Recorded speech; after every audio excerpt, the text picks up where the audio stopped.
कृपया mobile phone silent mode पर रखें अथवा स्विच ऑफ कर दें।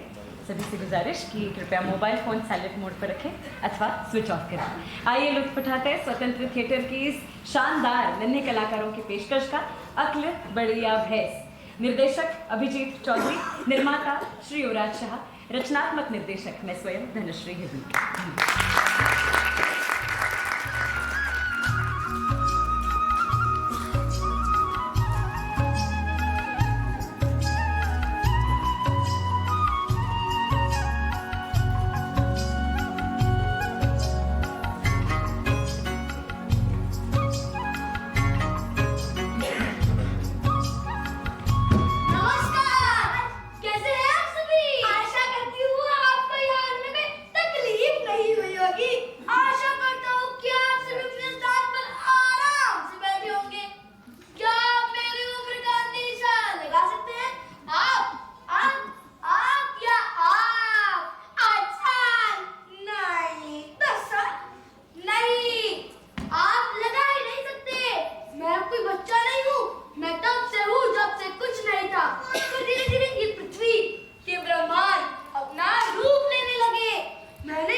करते हुए जीव जंतु रचनाएं संरचनाएं मेरे सामने आते और चले जाते, किंतु मैं नहीं रुका।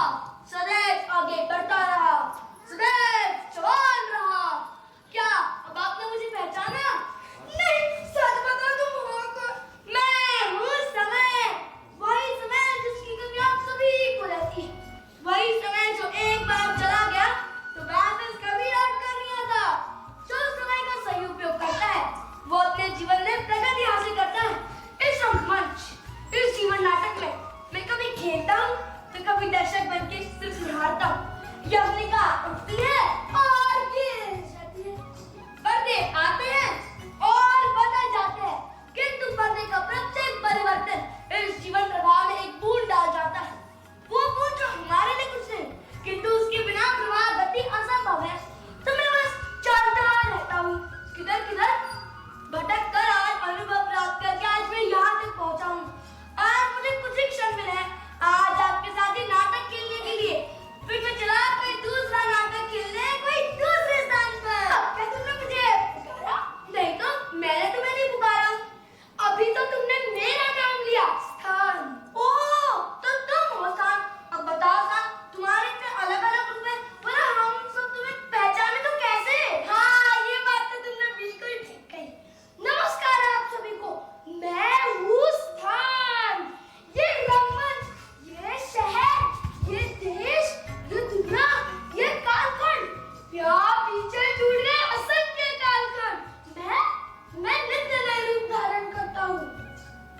समय को तो कोई पकड़ नहीं पाया, लेकिन मेरे माध्यम से क्या संस्कृति, क्या भाषा, क्या खान पान, क्या रहन सहन रहा होगा, क्या आप इसका निशान लगा सकते हैं? नहीं, इस समय है ना, ये किसी का नहीं होता। अब नहीं दूध में रहता है और चलते चलते है। सच बात ही तो है, मेरा यही सिद्धांत है, जो छूट गया सो छूट गया। एक स्वांग रचा, एक नाटक खेला और चल दिया। कितना भुलक्कड़ हूँ मैं। लेकिन मैं सब याद रखती हूँ। जीवन यात्रा के पथ पर आए पहाड़, नदी, नाले, झरनों को उतार चढ़ाव में संजोया है मैंने समय की आदम को। मेरे मानचित्र पर हर एक लकीर बयां करती है अपना इतिहास। कण कण में बसी हर एक कहानी है, किसी की प्रेम की दास्तान, किसी की संघर्ष की व्यथा, हंसी ठिठोलों से गूंजती हो बात, मधुर संगीत सुना दिया नदिया। रुक जाओ, अब गहरी सांस लो और गहरी सांस छोड़ो। अब बताओ तुम मुझे और तुम्हें सारे दर्शकों को कौन से स्थान पे ले जाओगी? मैं शुरू से शुरू करें? जब समय की थी बस शुरुआत और दुनिया थी सिर्फ एक बिंदु, या फिर मैंने शुरू सीखा आग जलाना, या उसने सीखा खेती करना, या भारत देश में हुई सभ्यता की शुरुआत मोहनजोदड़ो हड़प्पा में बनी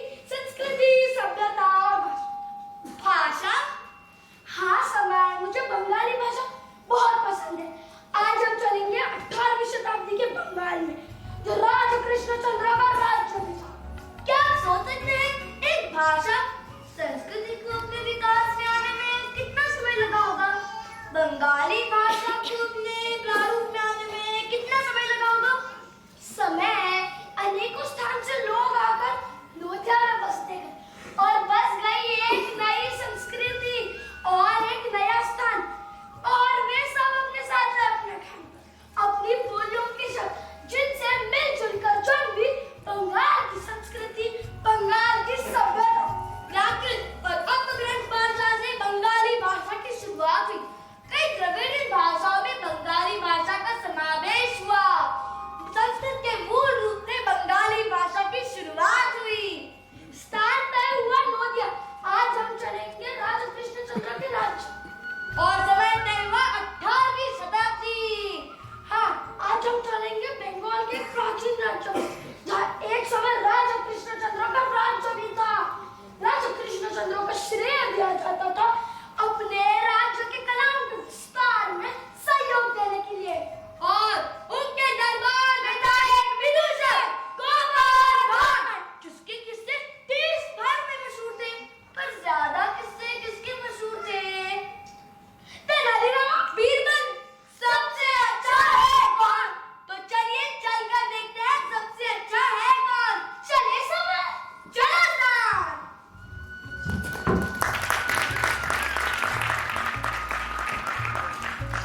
सुनिए सुनिए सुनिए, महाराज कृष्णचंद्र राय ने एक खलीता जारी किया है जिसमें लिखा है कि जो भी व्यक्ति अपने आप को बुद्धिमान और विद्वान समझते हैं वो राजा के दरबार में प्रवेश करे। सुनिए सुनिए सुनिए। आप सब तो जानते हैं मैं ऐसे ही अवसर का इंतजार कर रही हूँ। पूरे गांव में किसी को भी कोई भी समस्या होती है तो सर्वप्रथम मेरे पास ही आता है। तो मेरे से समझदार तो कोई भी नहीं है इस गांव में। अरे रहने दीजिए, आपकी समझदारी से कभी किसी का भला हुआ है आज तक? अरे मैं खुद नोदिया गांव के गुरुकुल में शिक्षक हूँ और मैंने विद्यालय में उच्च शिक्षा प्राप्त की है, इसीलिए मैं ही हूँ सबसे अधिक और मैं ही जाऊंगा राजा के दरबार। तुम्हारा ये उच्च शिक्षा ना सब किताबी ज्ञान है। मैं तो वैद्य रह चुकी हूँ, इस नगर की कितने सालों से सेवा करती आई हूँ।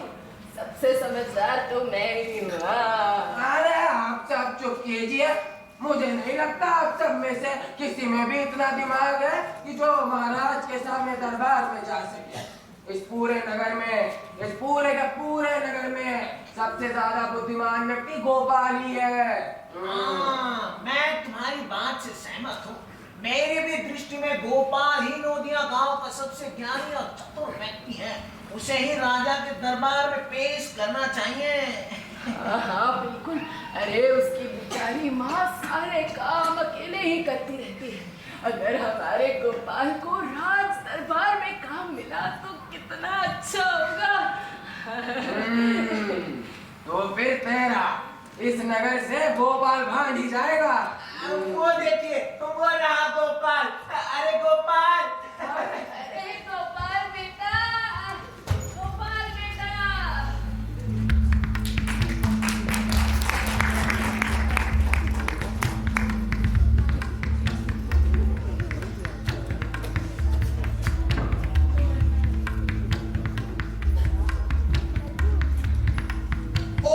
शक्तिशाली एवं बुद्धिमान राजा राजा कृष्णचंद्र राय एवं अपनी महारानी के साथ राजसभायाम प्रवेश करछे।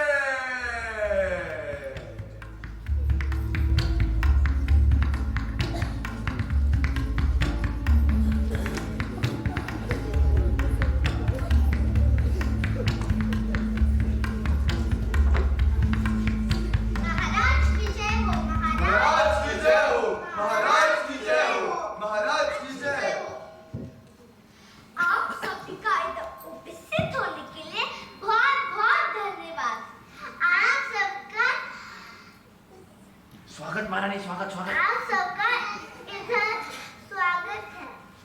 आज का दिन बहुत ही शुभ है क्योंकि आज के दिन हमें पता चलेगा कि हमारे राज्य में कितने विद्वान और बुद्धिजीवी व्यक्ति उपस्थित हैं। लेकिन उससे पहले आप सबके समक्ष राज दरबार के कलाकार गौड़िया नृत्य की प्रस्तुति करेंगे। कृपया आप सभी उसका आनंद लीजिए।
ऐसी दावत की अपेक्षा हमने नहीं की थी। आज इस तरह गौड़ नृत्य की प्रस्तुति देखकर हम सब भाव विभोर हो उठे हैं। आपको पता है होगा, हमें राजशासन को चलाने के लिए हमें समझदार लोग चाहिए। और इस समय हमें बाहरी राज्यों से खतरा भी है, इसलिए महाराज अपने मंत्रिमंडल का पुनः विचार कर रहे हैं। मंत्रिमंडल में हमें कुछ ऐसे व्यक्तियों की जरूरत है जो इतिहास, भूगोल, राजनीति, साहित्य आदि क्षेत्रों का ज्ञान रखते हैं।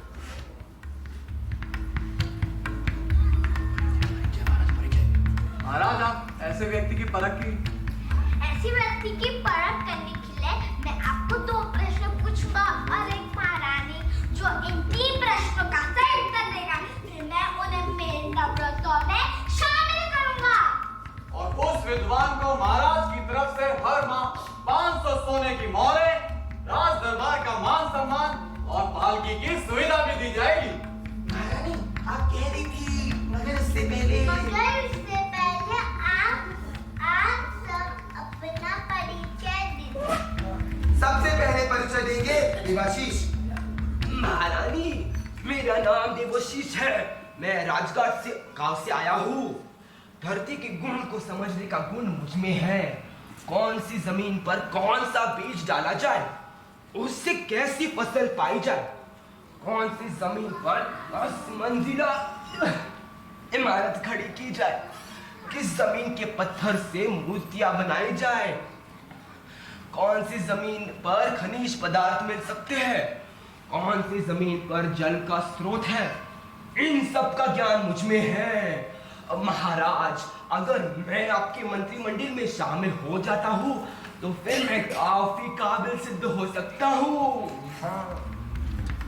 अब परिचय देंगी अपाजिता। प्रणाम महाराज, मेरा नाम अपाजिता है। मैं गणेशपुर नगर से आई हूँ। मैं 64 कला की योगिनी हूँ। मुझे संगीत की बहुत समझ है। जैसे मेरे हाथ वीणा पर थिरकते हैं, उसी से राग बन जाते हैं। अब अपना परिचय देंगे विश्वजीत। नमस्ते महाराज, मेरा नाम विश्वजीत है। मैं व्यापार व्यवस्थित क्षेत्र से हूँ और इस क्षेत्र में अपार ज्ञान रखता हूँ।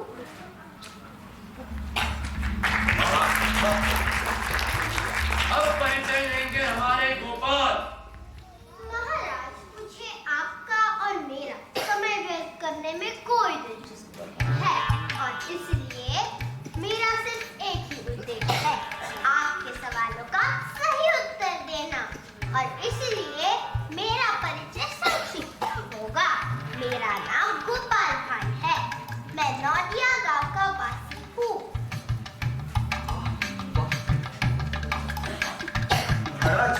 परीक्षा की घड़ी आ गई। अब परीक्षा की घड़ी आ गई। अब मैं अपने पैर में पूछना, इस धरती पर सबसे अच्छा फूल कौन सा है? इस प्रश्न का उत्तर पहले देंगी अपारजिता। महाराज, सबसे अच्छा पुष्प तो गुलाब का ही है, क्योंकि गुलाब का पुष्प हमारे पूरे संसार में प्रेम का प्रतीक माना गया है। चाहे वो प्रेम माँ बेटे में हो, बहन भाई में हो, या प्रेमी प्रेमिका के बीच हो। अब उत्तर देंगे देवाशीष। नहीं महाराज, सबसे श्रेष्ठ पुष्प कमल का होता है, जिसे हम कमल, राजीव, जलज और नामों से पहचानते हैं। कीचड़ में खिलने के बावजूद भी पूरे वातावरण को सौंदर्य से भर देता है और हमें ये सीख देता है कि भला आसपास की परिस्थितियां कितनी भी विपरीत क्यों ना हो, हमें सफलता के पथ पर अग्रसर होना चाहिए। ये हमें एक गुणवान व्यक्ति बनाता है। अब उत्तर देंगे हमारे गोपाल। महाराज, जिससे पहले मैं अपना उत्तर दूं, मेरी आपसे एक विनती है। क्या आप थोड़ा सा कपास मंगवा सकते हैं? कपास? मुझे कुछ नहीं समझ आया। ठीक है, कपास लेकर आइए। जी महाराज, अभी लाओ। कपास।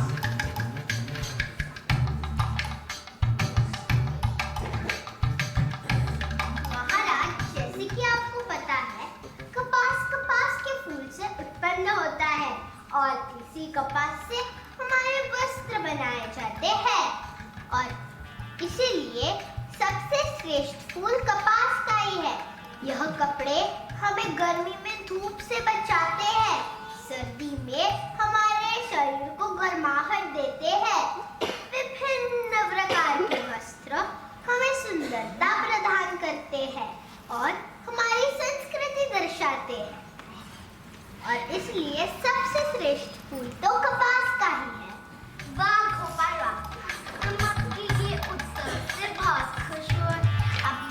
अब मेरा आज का दूसरा प्रश्न, इस धरती पर सबसे अच्छा दूध किस जीव का है?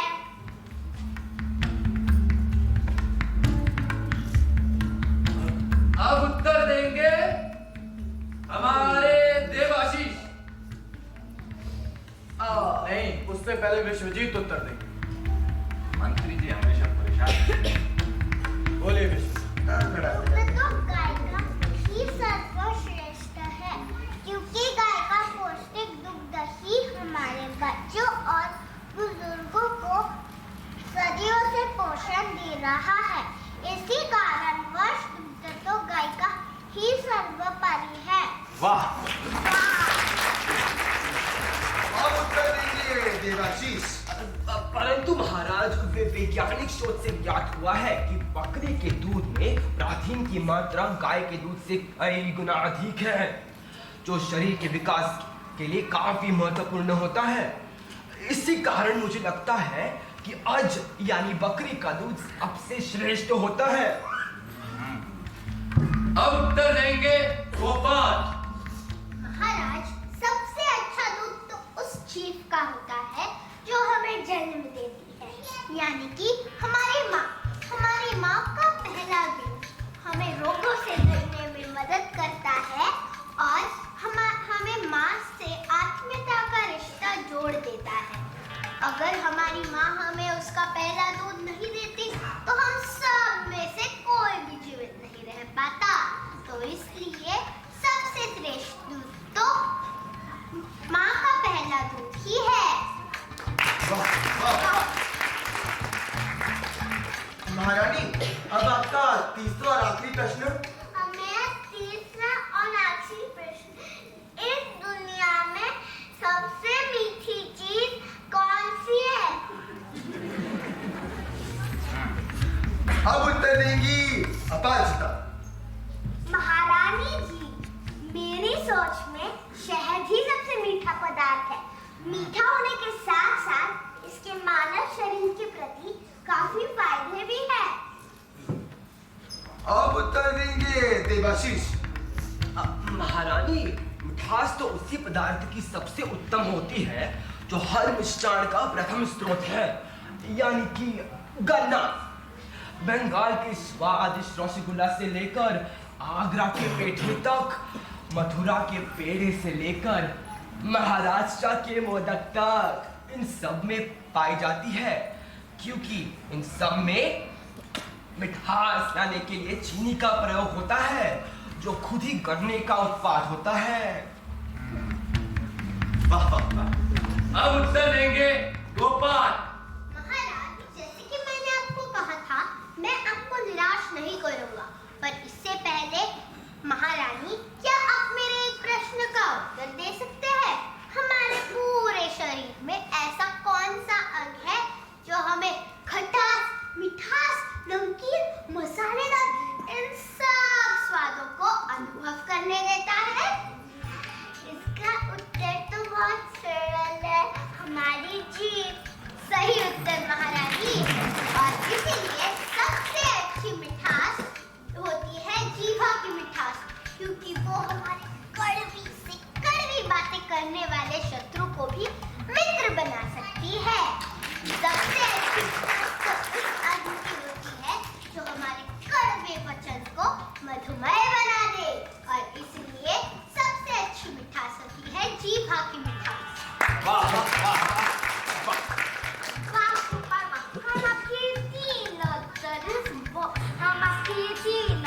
से बहुत खुश हुआ हूँ।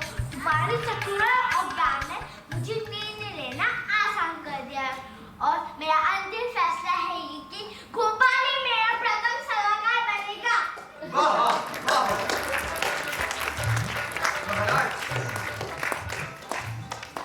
महारानी,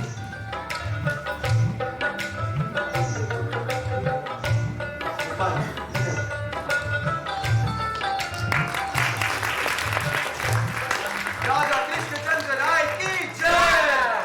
राजा कृष्णचंद्र राय की जय। नहीं, गोपाल की जय हो। गोपाल भांड की जय। गोपाल की जय। जय हो गोपाल भांड की जय।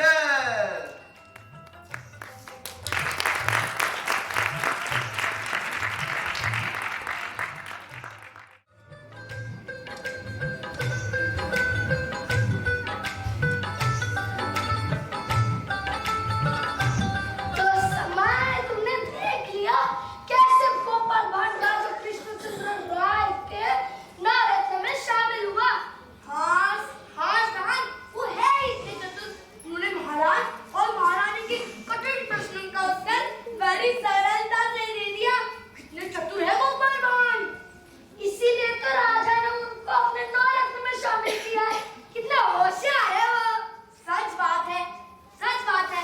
कितने चतुर है वो, और उन्होंने कितने समस्याओं का हल चुटकियों में निकाला है। और आज उनमें से देखेंगे हम एक मनोरंजक समस्या। समस्या? हाँ, महाराज की कंजूस मक्खी चूस बुआ की समस्या। महाराज के बुआ और वो भी कंजूस और मक्खी चूस, ऐसा कभी हो नहीं सकता।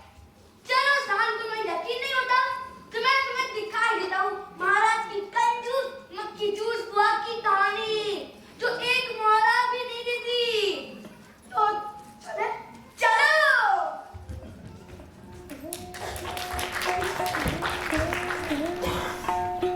मेरी तिजोरी में 100.90 करोड़ 35,202 मोहरे थे। उनमें से आज मैंने पूरे 4 मोहरे खर्च कर दिए। इतना खर्च करने की क्या आवश्यकता थी? वे 2 मोहरे मैंने सेविका को दे दिए। वैद्य के पास जाना था। अब वैद्य के पास जाने के लिए 2 मोहरों की क्या आवश्यकता है? एक मोहर में काम नहीं हो सकता था, और बाकी के 2 मोहरे मेरी सहेली के बेटे की शादी में देन में दे दिया। आज के बाद मैं किसी को एक मोहर भी नहीं दूंगी। महारानी की जय हो, महारानी की जय हो। आप ये दूध भुवनेश्वर से एक सोने का हार लाई। देखिए तो अपने सोने का कितना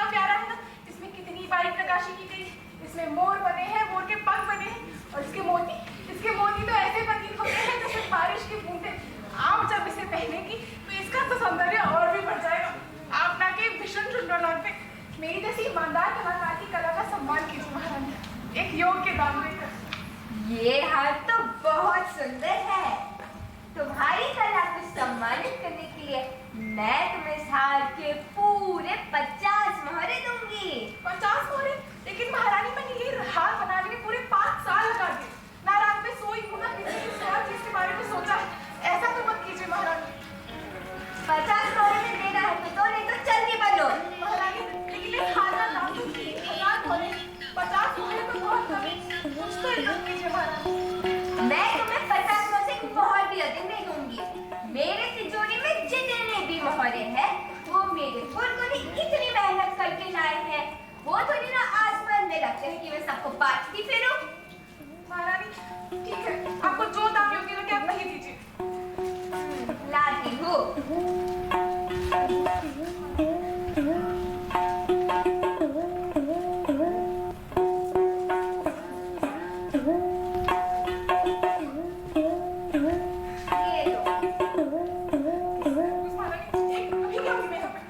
तुमने कुछ कहा? नहीं, महारानी की जय हो, महारानी की जय हो। ये कितना सुंदर हार है और मैंने इसे सस्ते में खरीद लिया। मैं इसे जल्दी तिजोरी में रख देती हूँ। आ गई मैं, आ गई मैं, आ गई मैं, आ गई मैं, आ गई मैं, आ गई मैं। कौन आ गई? फूल कुंवर है मेरा नाम, कपड़े बेचना मेरा काम, महलों में छाया मेरा नाम, कपड़ा है मेरी पहचान। आ गई मैं, आ गई मैं, आ गई मैं। अच्छा ठीक है, कल आना। अब बुआ रानी की जय हो, बुआ रानी की जय हो, बुआ रानी की जय हो, जय जय जय बुआ रानी की जय हो। अच्छा दिखाओ तुमने क्या लाया। पैठणी लाई मैं, फुलकारी लाई मैं, नारंगी सारंगी और चिकनकारी लाई मैं। आ गई मैं, आ गई मैं, आ गई मैं। अरे वाह, तुम्हारा अंदाज तो बहुत अनोखा है। और सही है। मैं जो कपड़े लेकर आई हूँ ना वो तो और भी ज्यादा अनोखे हैं। चाहे दिल्ली की सल्तनत हो, चाहे तंजावुर का राज, चाहे आसाम की आजादी हो, चाहे वो छैल चबी का गुजरात, इन सभी क्षेत्र के राजमहलों में मेरे ही कपड़ों के चर्चे हैं। और आप तो इतनी बड़ी महारानी हैं, आपके लिए तो खास है कश्मीर की बर्फीली पहाड़ियों से चुनार वृक्ष की नजाकत लिए लाई हूँ पश्मीना। ये कपड़ा अपनी नरमाहट, गर्मी और सुंदरता के लिए जाना जाता है। और क्या लाई हो? हाँ हाँ दिखाती हूँ, दिखाती हूँ। ये देखिए, पंजाब से लाई फुलकारी, रेशमी रंगीन धागों से की है कितनी सुंदर कढ़ाई, चमक चमक चिकनाई साड़ी, ले लो ना ये फुलकारी साड़ी। अच्छी है पर ये नहीं अच्छी लगी तो कोई बात नहीं, और भी है ना मेरे पास, दिखाती हूँ, दिखाती हूँ। ये देखिए, लखनऊ शहर का है ये थाट, वहाँ के नवाब टूटे कबाब। लखनऊ शहर की ये असल कढ़ाई, चिकनकारी है पूरी दुनिया में छाई। इसके पास तो कितने सुंदर कपड़े हैं। तो बताइए क्या क्या खरीदेंगी? खरीदूंगी? मुझे लगा था कि तुम मुझे भेंट में दे रही हो। नाना बुआ कैसा मजाक करती हो, ऐसे कपड़े तो मैं आपको ऐसे कैसे दे दूं? देखिए, आप तो इतने बड़े राज्य की महारानी हो, अगर आप मुझे कपड़े खरीदोगी तो मेरे कपड़ों की और भी अच्छी चर्चा हो जाएगी। तो बताइए खरीदेंगी? अच्छा ठीक है, खरीदूंगी। अरे बाप रे, मैं तो सबसे कीमती कपड़ा दिखाना ही भूल गई। मैं लाई हूँ आपके लिए असल सोने की जरी वाली साड़ी। अगर आप वो पहनोगी तो मेरी साड़ी की शोभा और भी बढ़ जाएगी, और वो तो सिर्फ 1000 रुपए है। इतनी महंगी? ये पश्मीना का कपड़ा कितना मुलायम है और ये सोने की साड़ी मुझ पर कितनी जचेगी। इसे खरीद लेती हूँ, लेकिन आधे दाम पर। मैं इसे खरीदूंगी, लेकिन आधे दाम पर। क्या आधे दाम पर? ना ना महारानी जी, ऐसा ना करो। देखिए, ये कपड़े तो मैं दूर देश से कोने कोने में जाकर खरीद के लाई हूँ, और इसकी कढ़ाई तो कारीगर अपने हाथों से करते हैं। ना ठीक से खाते हैं, ना ठीक से सोते हैं। ऐसे महंगे कपड़े में आपको कम दाम में कैसे दे दूँ? अगर कम दाम में नहीं दूंगी तो मैं सब लोगों को बताऊंगी कि तुम चोरी के कपड़े बेचती हो और लोगों से पैसे ऐंठती हो। ना ना ना ना, ऐसा ना करना। देती हूँ, सब कम में देती हूँ।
राजकाज तो ठीक चल रहा है ना? हाँ बुआ, सब कुछ ठीक चल रहा है। और बुआ, आपको पता है अभी मैं एक नई संस्कृत के पाठशाला का निर्माण करने वाला हूँ, ताकि गांव के बच्चों को संस्कृत की शिक्षा मिले और संस्कृत भाषा का विकास हो। इसीलिए मैं संस्कृत पाठशाला खोल रहा हूँ। आइए वो दिखाता हूँ। वो वहाँ हम पाठशाला खोलेंगे और वहाँ हम बच्चों के लिए कक्षा खोलेंगे और वहाँ हम गुरु के लिए कक्षा खोलेंगे और वहाँ हम पुस्तकालय बनाएंगे और दुनिया की सारी पुस्तक रखी जाएंगी। अरे वाह, तुम तो बड़ा नेक काम कर रहे हो। मैं तुम्हारी योजना से बहुत प्रसन्न हुई। धन्यवाद बुआ। बुआ, बस छोटी सी समस्या है। कौन सी समस्या? मुझे बच्चों के लिए कक्ष बनाने के लिए जमीन कम पड़ रही है, इसीलिए आपके नाम पर तो हजारों बीघा जमीन है। उनमें से थोड़ी सी जमीन हमारे नाम पे नहीं, हमारे नाम पर नहीं, हमारे पाठशाला के नाम पर कर दीजिए ना। जमीन क्यों? मैं तुम्हें उससे भी बड़ी चीज दूंगी। बड़ी चीज? वो क्या है? वो है मेरा आशीर्वाद। आशीर्वाद से होता क्या है? आशीर्वाद सबसे महत्वपूर्ण चीज है। आशीर्वाद की परंपरा सदियों से चली आ रही है। जैसे यशोदा मैया ने कृष्ण भगवान को अपना आशीर्वाद दिया, पार्वती जी ने गणेश जी को अपना आशीर्वाद दिया और सीता मैया ने हनुमान जी को अपना आशीर्वाद दिया। वैसे मैं तुम्हें अपना आशीर्वाद दूंगी। आशीर्वाद से कहाँ चर्चा का कक्ष बनता है? सेवा, आ गया। जी महाराज। हमारे लिए भोजन का इंतजाम हुआ कि नहीं? जी महाराज, आपके आदेश के अनुसार आज इलिश मांस पकाया गया है, बस आप ही का इंतजार है। क्या? इलिश मांस? ये सुन के तो हमारे मुंह में पानी आ गया। आज हमारे साथ हमारी बुआ भी खाने आएगी। जी महाराज। क्या कहा तुमने? इलिश मांस? क्या तुम नहीं जानते कि मैं शुद्ध शाकाहारी हूँ? मांसाहारी खाना छोड़ो, उसके आस-पास भी नहीं होती हो। बुआ, ठीक है, हम आपके लिए मांसाहारी नहीं, हम आपके लिए सात्विक भोजन का प्रबंध करते हैं। क्या तुम मेरी मान्यता को ठेस पहुंचाना चाह रहे हो? ये मेरी मान्यता है कि जहाँ पे सात्विक भोजन बनता, जहाँ पे मांसाहारी खाना बनता है, वहाँ पे सात्विक भोजन छोड़ो। वहाँ पे मैं पानी का एक बूंद भी पीना पसंद नहीं करती हूँ।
बुआ के बाल परेशान कर रही है। परेशान परेशान परेशान। आपके बुआ तो गुस्से हुए 10 साल हो गए। क्या वो सपने में आकर आपको परेशान करती है? क्या बुआ को गुजरे 10 साल हो गए?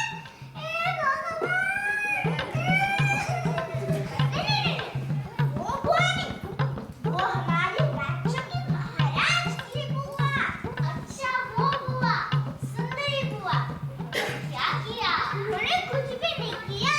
बुआ ने तो हमको फल दिया, हमारा नरीला अच्छे कपड़े दिए। क्यों मजाक कर रहे हो? मैं मतलब तुम क्यों मजाक कर रहे हो? मैं मजाक नहीं कर रही हूँ। तुम्हें पता था बुआ के घर एक सोने की कारीगर आई थी। बुआ ने वो हार कम दाम में लिया था और वो सोने के कारीगर घर रोते रोते गई थी। मुझे बहुत बुरा लगा था। अच्छा, इसीलिए महाराज ने मुझे बुआ से पूरे 2 मोहरे लाने की चुनौती दी है। 2 मोहरे, no use कंजूस और मक्खी चूस बुआ से। हे भगवान, ये कौन सी मुसीबत अपने सर पर बोल लिया है? महाराज ने हमें इतना बड़ा चुनौती दिया है। अगर हम वो चुनौती ना कर पा सकते तो फिर महाराज हमको देश से निकाल दे देंगे। अब हम क्या करें? अरे चिल्लाना बंद करो और मुझे कोई उपाय बताओ। अच्छा ठीक है, सोचने दो। हाँ, नहीं। हाँ,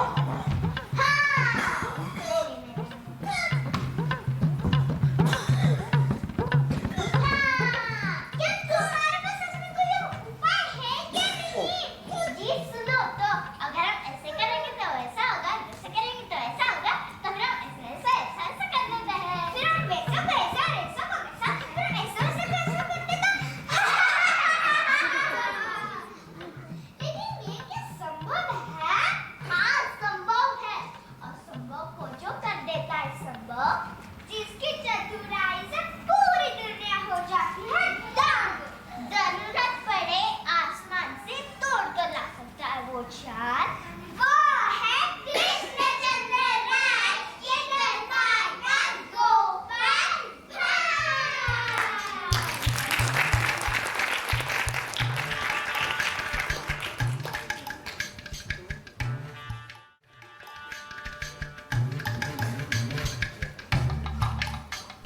आज तो कद्दू की सब्जी खा के बहुत मजा आ गया। मैं ये कद्दू की सब्जी परसों तक बचा के रखूंगी और रोज चटकारे लगा के खाऊंगी। बुआ, बुआ, सुंदरी बुआ, सुंदरी बुआ, सुंदर तो मैं हूँ ही। बुआ, बुआ। गोपालन, तुम और तुम्हारी पत्नी भी आई है। यहाँ का रास्ता कैसे भूले? बुआ, हम आपके दरवाजे से गुजर रहे थे और बड़ी धूप थी और भूख भी तेज लगी थी, तो सोचा आपका दरवाजा खुलकर आ जाए और आपका हाथ का स्वादिष्ट भोजन किया जाए। भोजन भोजन में तो मैंने रोटी और कद्दू की सब्जी ही बनाई है। आप कद्दू की सब्जी कहाँ खाते होंगे? क्या कद्दू की सब्जी? हमें तो लगा आपके घर रोज 5 पकवान पकते होंगे, वैसे कि जलेबी, रबड़ी, पकोड़ा और पूरी। ऐसा खाना रोज बना के मुझे अपनी तिजोरी खाली नहीं करवानी है। अच्छा ठीक है, आपने जो बनवाया है हम खुशी खुशी से खा लेते हैं। अच्छा ठीक है, बैठो, मैं अभी लाती हूँ। इन्हें अभी ही भूख लगती थी। मैंने सोचा मैं ये कद्दू की सब्जी परसों तक बचा के रखूंगी, पर इन्हें देनी पड़ेगी। मैं काम करती हूँ, इन्हें कम खाना परोसती हूँ।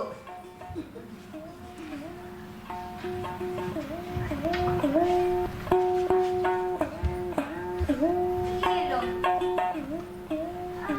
बुआ, थोड़ी दाल मिल जाए तो और अच्छा होगा। दाल? अभी तुम्हें दाल भी चाहिए? अच्छा ठीक है, लाती हूँ।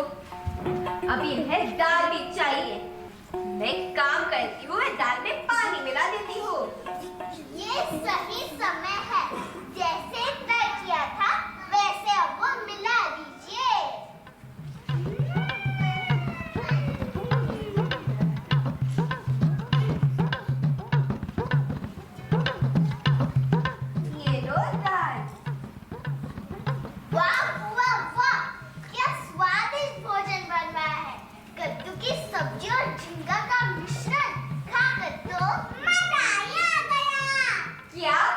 कद्दू की सब्जी और झींगा, क्या मजाक कर रहे हो? मजाक नहीं, अद्भुत उत्तम, ऐसा अद्भुत उत्तम ऐसा लग रहा है अभी ही महाराज के दरबार जाकर आपके हाथ की स्वादिष्ट भोजन की तारीफ करूं। तुम क्यों नहीं ऐसा खाना बनाती? हाँ, मुझे भी सीखना है ऐसा खाना कैसे बनाते हैं। मुझे लगता है मैं बुआ के घर ही सीखती हूँ। कैसे कद्दू काटा जाए, झींगा कैसे मिलाया जाए, कितने देर के लिए पकाया जाए और सबसे जरूरी कैसे परोस दिया जाए ताकि उसका स्वाद खिलता ही रहे, खिलता ही रहे, खिलता ही रहे। क्या खिलता है, खिलता है? बकवास मत करो। देखो तो, हे भगवान, ये तो सच में ही झींगा है। ये क्या पाप हो गया मुझसे? हम आपकी करामत समझ गए, पर कोई बात नहीं, हम सिर्फ महाराज को बताने जा रहे हैं। कहा पूरे गांव में ढिंडोरा पिटने वाले हैं। नहीं, उसे मत बोलना। उस दिन वो मुझे इलिश मांस खाने के लिए कह रहा था, पर मैंने उसे मना कर दिया। अगर उसे पता चल गया कि आज मेरे घर में झींगा बना है, तो मेरी बेइज्जती हो जाएगी। अच्छा बुआ, अब हम चलते हैं। ये बात सब गांव में फैलाने की तो है। नहीं, मतलब बतानी है। अरे मेरे प्यारे बच्चों, मैं तुमसे विनती करती हूँ, ये बातें चार दीवारों के अंदर ही रखना। चार दीवारी के अंदर नहीं, पूरे 5000 लोगों के बीच में। चुप हो जा तुम दोनों, चुप हो जा। चुप होने के लिए क्या लोगे? दो मोहरे? नहीं, मैं नहीं दूंगी। अच्छा ठीक है, हम महाराज को बताने के लिए जा रहे हैं। नहीं, ठीक है, मैं तुम्हें देती हूँ। मेरी इतनी कीमती मोहरी क्यों दो? मैं 2 मोहरे नहीं, 1 ही मोहरा दूंगी।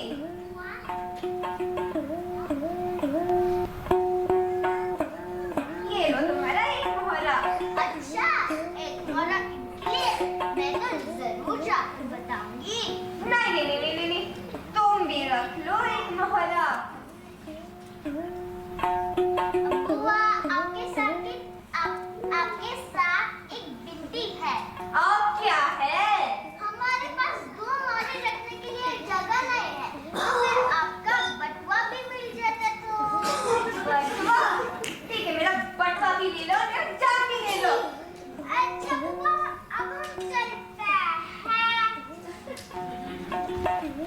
मैंने सोचा मैं किसी को मोहर भी नहीं दूंगी, पर है पूरे 2 मोहरे देने पड़े। आज तो मेरा दिन ही खराब है।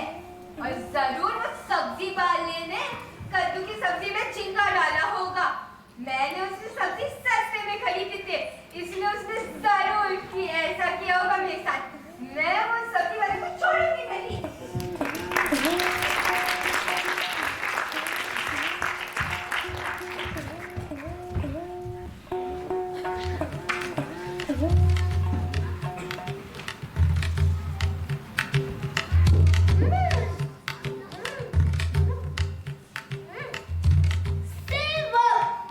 पाठशाला बनाने का काम कैसे चल रहा है? महाराज, पाठशाला बनाने का काम तो जोर शोर से चल रहा है। हमें काम जल्दी से जल्दी पूरा खत्म करना होगा। जी महाराज। महाराज की जय हो, महाराज की जय हो, महाराज की जय हो। गोपाल भाई, तुम और साथ में तुम्हारी पत्नी भी क्या खबर लाए हो? महाराज, हम अभी बुआ से मिलकर आए हैं। बुआ से मिलकर आए हो? क्या कहा बुआ ने? महाराज, आपने जो चुनौती दी है बुआ से पूरे 2 मोहरे, वो तुम नहीं लेकर आए। हमें तो तुम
जी महाराज।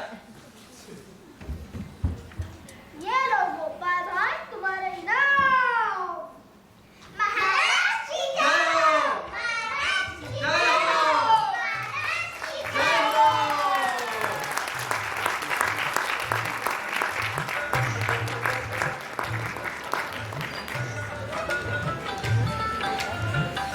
10 मिनट का मध्यांतर।